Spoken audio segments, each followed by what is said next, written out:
Halo kawan-kawan, selamat datang kembali di channel YouTube saya. Terima kasih karena kalian masih mau menonton video saya untuk yang kesekian kalinya. Nah, di video kali ini saya tidak akan panjang lebar, singkat saja. Karena sebenarnya isu yang akan saya bahas hari ini adalah isu yang sudah sering terjadi, namun masih saja membuat orang-orang awam ya di luar sana kebingungan. Dan mungkin teman-teman juga sudah punya posisi tersendiri tentang isu yang akan saya bahas ini.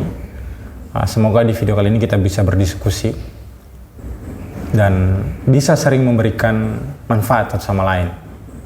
Nah, langsung saja. Kemarin saya membaca berita, tapi di berita ini alih-alih memberikan informasi justru membuat kita bingung. Yaitu tentang kematian salah seorang pendeta di Papua, pendeta Yeremia, tepatnya di Kabupaten Intan Jaya ya.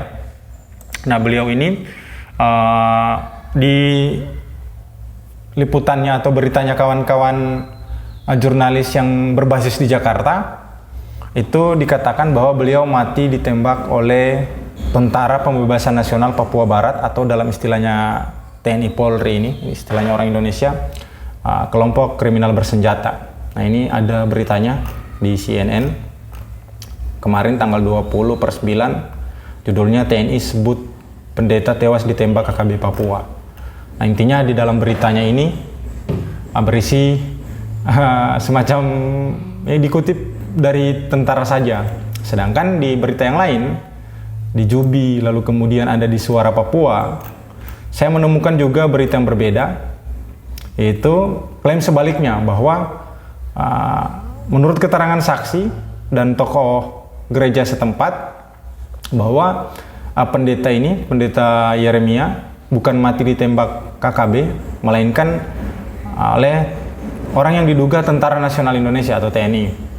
Nah, jadi ini ya cukup membuat kita bingung, walaupun sebenarnya sudah berkali-kali ini terjadi. Tahun 2019 tentu teman-teman masih ingat soal klaim penembakan terhadap 7 warga sipil itu yang mati di Papua. Itu pertama-tama diklaim sebagai hoaks oleh akun Twitter Pusat Penerangan TNI. Itu beritanya Reuters. Lalu kemudian selang 2 hari kemudian, tepatnya 30 Agustus 2019, kan berita hoaks yang dikatakan oleh TNI itu dirilis tanggal 28 Agustus.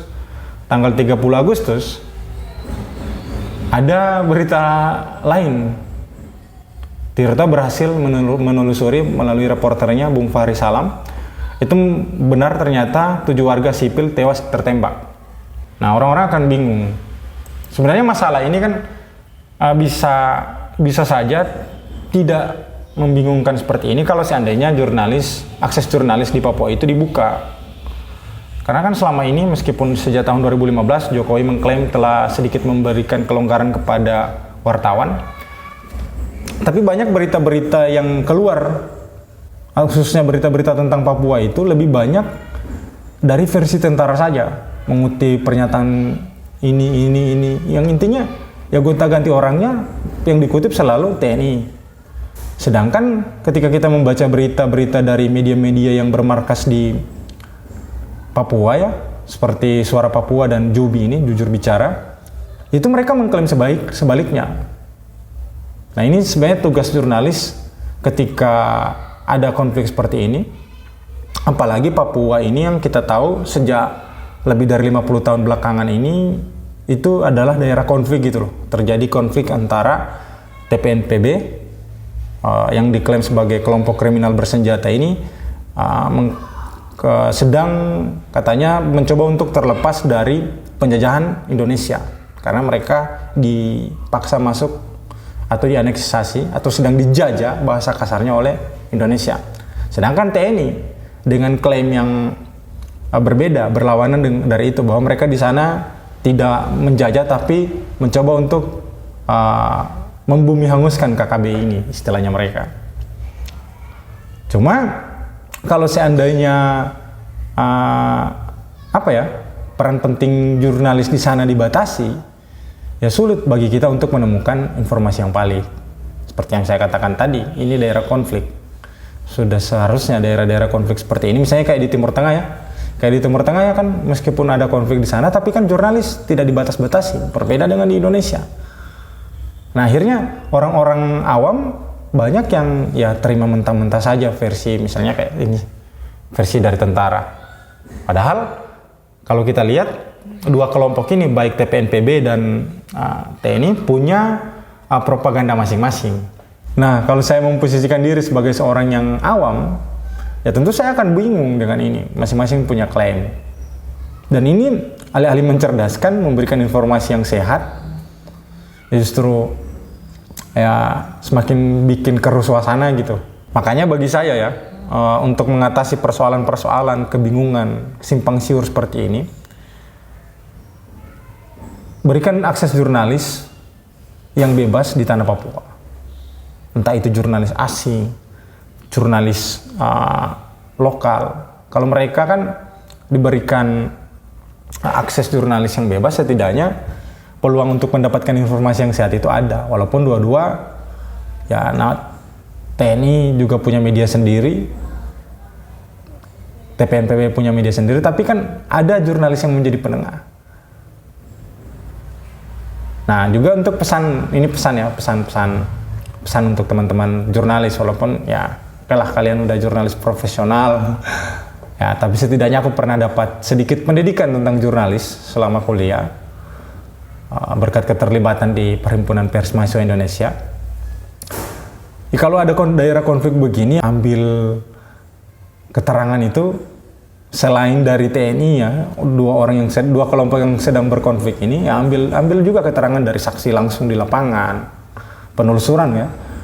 Terus ya keterangan-keterangan dari tokoh-tokoh setempat. Kayak ini kan kalian memberitakan hanya mengutip sendiri dari TNI, ternyata ada rilisan dari Gereja Kemah Injil Indonesia. Mereka mengatakan ini dalam postingan Facebook mereka, kami baru saja mendapat informasi dari Bapak Ketua GKI Wilayah 2 Papua bahwa Ketua Klasis Daerah Hitadipa Kabupaten Intan Jaya bernama Pendeta Yeremia Janambani diduga ditembak oleh aparat TNI dalam operasi militer mereka. Nah harusnya kan sebelum dua kelompok yang berkonflik ini ya agar posisi jurnalis itu bisa jelas dan tidak terkesan hanya menjadi humas saja, ya kasih keterangan-keterangan saksi setempat, saksi-saksi yang ada di lokasi, juga penduduk setempat, tokoh-tokoh adatnya lah kalau di Papua kan, dan jelaskan juga dalih. Misalnya kenapa soal kedua kelompok ini ya, antara KKB dan TNI ini berkonflik, latar belakangnya seperti apa, agar ya itu lebih masuk ke pencerdasan, orang tidak buta lagi soal Papua. Apalagi ini memang daerah yang konflik coy. Kalau teman-teman buka di Google Papua September 2020, pasti yang keluar itu ya tentang konflik atau enggak pelanggaran HAM. Ya kalaupun ada berita lain mungkin ya soal penanganan COVID-19 saja. Jadi ini benar-benar daerah yang sudah semestinya tidak sembarangan kita mengutip dari salah satu pihak saja. Nah itu sih dari aku, buat teman-teman di luar sana lebih rajin lagi memverifikasi suatu berita agar tidak terjebak dalam pembodohan. Kayak ini diberitakan, ini tambahan. Kayak ini diberitakan pelakunya adalah TPNPB atau KKB ya. Nah di sini dalam rilisan GKI Pusat yang saya kutip tadi itu, akibat penembakan dan konflik ini 7-8 gereja kita kosong karena semua jemaat lari ke hutan. Jadi kalau kita mau pikir ya, kalau seandainya TPNPB atau KKB itu yang pelakunya, kok pada lari ke hutan? Padahal basis mereka ya selama ini kita tahu basis TPNPB atau KKB ini ya di hutan. Karena operasi militer selama ini yang dilakukan oleh Tentara Nasional Indonesia ya ke hutan. Makanya ini yang jadi penting itu di sini agar kita ya tidak setengah-setengah dalam menerima informasi soal Papua. Ini daerah konflik. Pokoknya sekali lagi nih yang harus diingat, Ini daerah konflik. Kedua kelompok yang sedang berkonflik ini punya kepentingannya masing-masing. Satu kepentingan satu kepentingan Nah, soal kepentingan mereka ya silakan teman-teman pelajari juga. Mungkin demikian ya dari saya. Terima kasih sudah mau menonton. Jangan lupa kalau ada saran dan kritikan atau mungkin tambahan dari kalian, silakan tinggalkan di kolom komentar. Terbuka lebar itu kolom komentar, itu bebas kalian mau berkomentar di situ. Dan apabila video ini bermanfaat, silakan diklik tombol like, share, dan jangan lupa dukung dengan menekan tombol subscribe di bawah. Subscribe, aku nggak tahu kiri atau kanan, pokoknya lupa aku. Soalnya ini pakai kamera depan, nggak tahu tampilannya bagaimana. Jelas jangan lupa subscribe. Demikian, terima kasih. Semoga kalian masih bisa terus sehat di tengah pandemi yang belum selesai ini. Sampai jumpa di video selanjutnya.